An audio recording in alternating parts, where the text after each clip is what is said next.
everybody, it's Melanie from Mel's Inky Fingers, and I am here to show you a really easy way to create stunning colored vellum by simply using rubbing alcohol and your ink pads. Now, this involves a direct to paper technique where you apply your ink directly to vellum cardstock, and then you add rubbing alcohol to allow the color to move. And as the color moves, you get some really beautiful combinations of color as the ink mixes. And you can work this ink as much as you want until you get the colors that you are hoping to achieve. Now you can mix and match any colors that you want.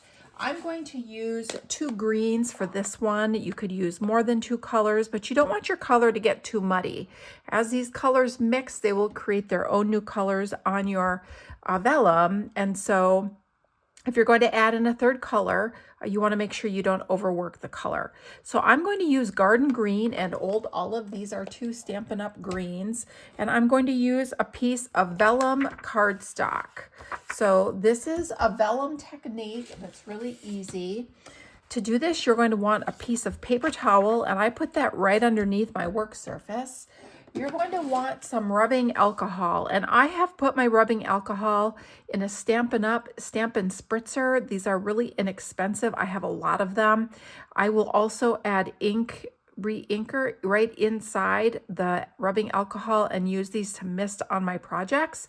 But this one just has plain rubbing alcohol, and this is just 70% isopropyl alcohol that you can get at any store. So to start, I take my ink pads and I apply ink directly onto my vellum, and I put more light than I do dark because you can always come in and add more color. And oftentimes I will come in and add more color as I do this. And then you're going to want to take your pick tool, because I use this to hold my vellum in place as I mist it and heat it, because you're also going to want a heat tool to move your ink and color as your vellum dries. So the more vellum you add, the more your color will be able to move on your vellum cardstock. And I'm just going to take this and mist it so that you know your color is all wet. And then I'm going to take my heat tool and start moving this color around. And you can push this color wherever you want it. Now, if you see a spot that doesn't have color in it, it's okay, because you can come back in with your ink after this dries and add more color to it and layer up the color.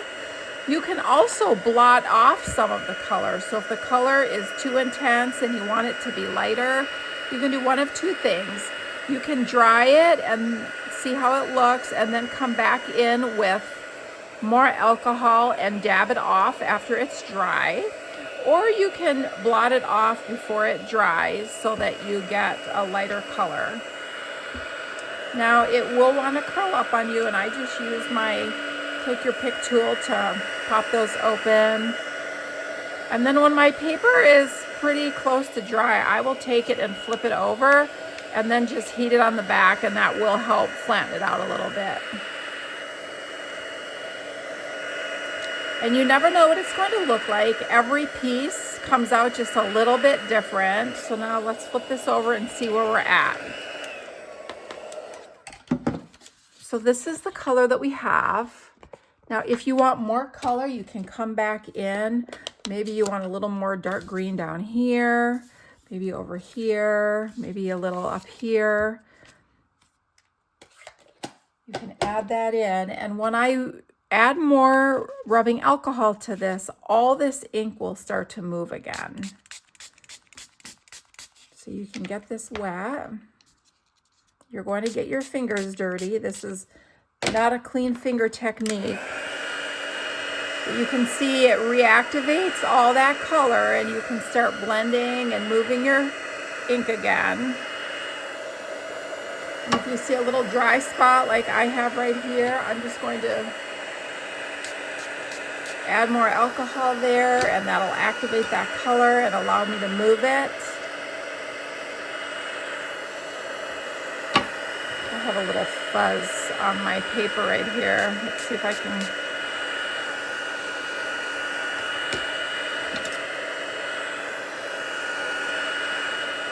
So you can really make beautiful pieces of background paper that you can then use for all kinds of things. You can layer them on your projects as background layers. You can use punches or dies to cut elements for your projects. And when you have enough color, you can come in and just kind of blot off the rest of what's there. And then you get these really beautiful sheets to work with. Isn't that beautiful? So much marbling and color on that. You could even come in and flick some alcohol on there to add some additional detail. So let's do that. And then as these dots dry, it's going to leave another layer of interest to this project. Okay, so now let's take a peek. So on this one, I have used Pretty in Pink and Strawberry Slush, and then I brought in just a tiny bit of Lemon Lolly.